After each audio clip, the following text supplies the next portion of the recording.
Okay, so right from the jump, I absolutely loved the conversation at the beginning of this chapter and how it not only questioned Rebecca's morality and resolve, but also brought up just what really is the ethical thing to do in this situation. Like when you're pretty much when you're staring down all these innocent lives, like as we could say, like technically dead innocent lives, mind you, and you're planning to destroy the planet they're living on, but at the same time, for as hard as a pill as it is to swallow, Weiss and Homer did say the quiet part out loud. All these women, all these mothers, are already dead. They are just corpses. They aren't living, and they can be brought back to life. Now, so at this point, having the chronophage, so it's one of those things where having the chronophage coming in and killing them, so to speak, would be a mercy. And for as even more morbid as it may sound for me to add to this already fucked up situation, can any of us, you, me, you guys watching this video, me, can we really say that we wouldn't make this same decision? Like, fact of the matter is,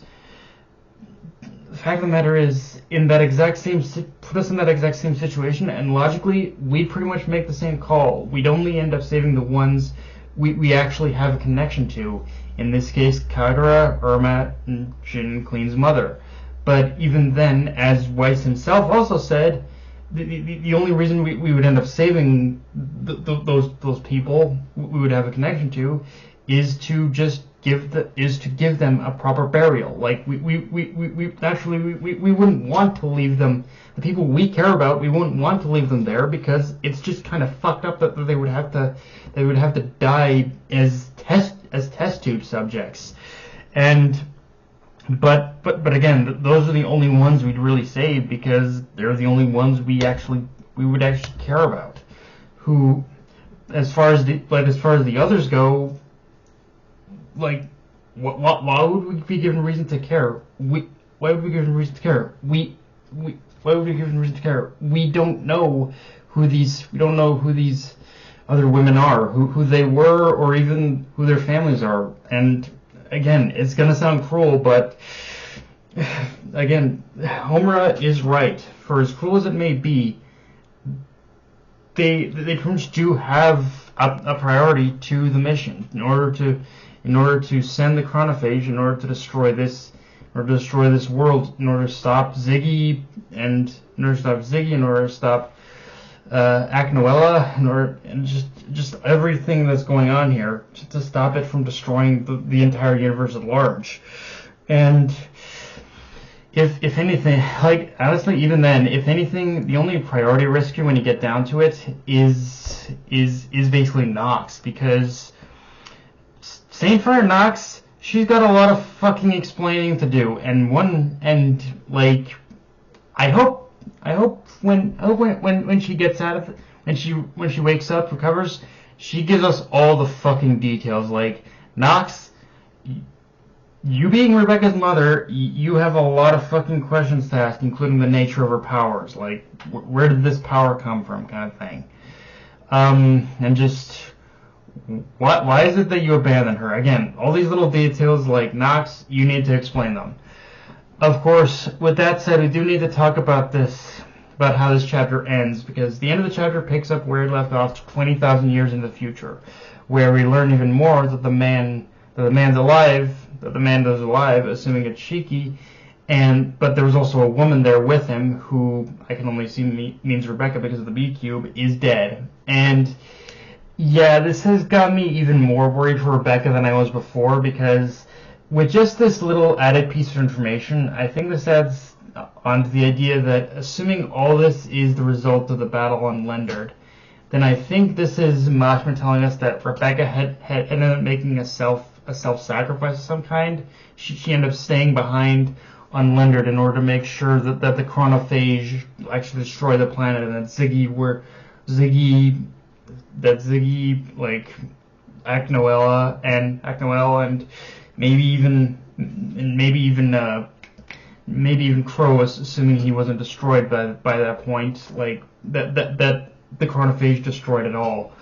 And knowing Shiki, he probably did the same and chose to stay with her until the end. But ultimately, because Rebecca didn't want to see Shiki die, she probably subconsciously or consciously transferred her power to him, or like wrapped her, or just used her power to wrap him up in like a cocoon, in some kind of time cocoon or something, and it had preserved Shiki for these thousands of years. Now, as far as how this pertains to the current timeline, my fear right now is that Rebecca is going to end up ultimately making the same sacrifice, but without any of the others knowing she's doing it.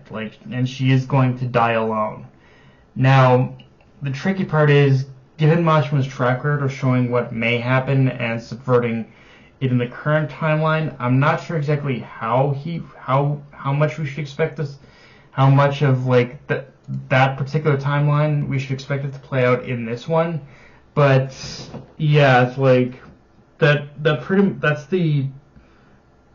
kind of how I'm kind of translating this whole situation right now, is that Rebecca had chosen in order to sacrifice herself, and that she ended up giving her power to Shiki. Like, that's the only way I can explain this right now, as to how Shiki is alive, but the possibility of that woman being Rebecca isn't.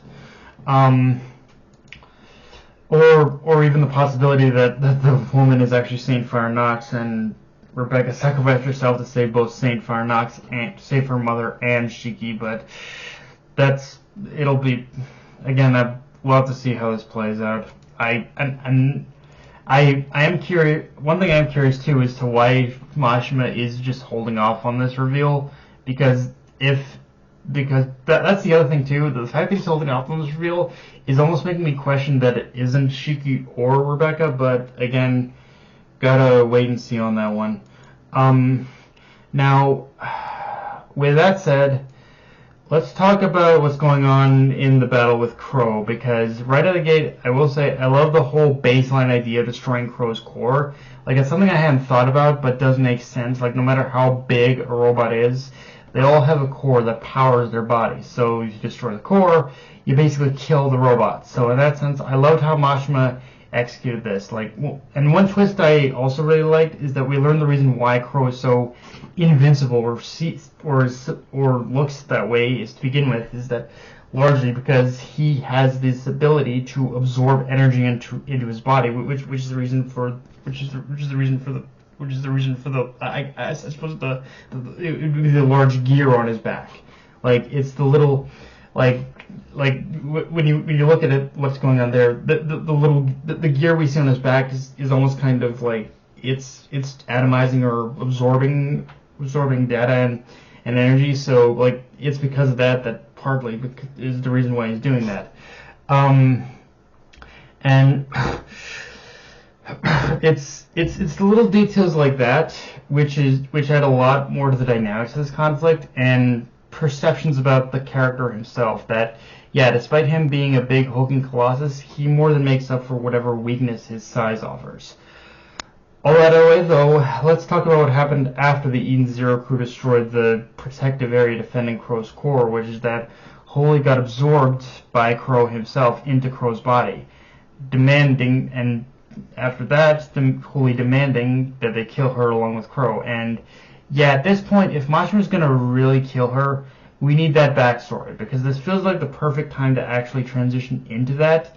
And for as much as I have come to like Holy, I still need that one hook of seeing her past and what happened to her in order to like bring everything with her character full circle for me, and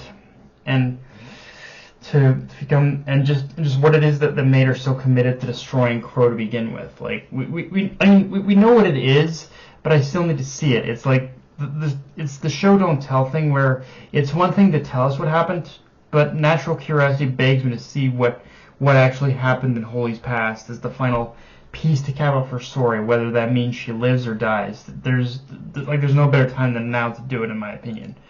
But guys, That's pretty much all I got for this review. If you enjoyed the video, like, comment, subscribe. Follow me on Twitter, handle Crunchyroll. Be sure notification bell, hit the subscribe button, and just sit around, guys. Dark Knight of MMA, signing off. Later, everyone.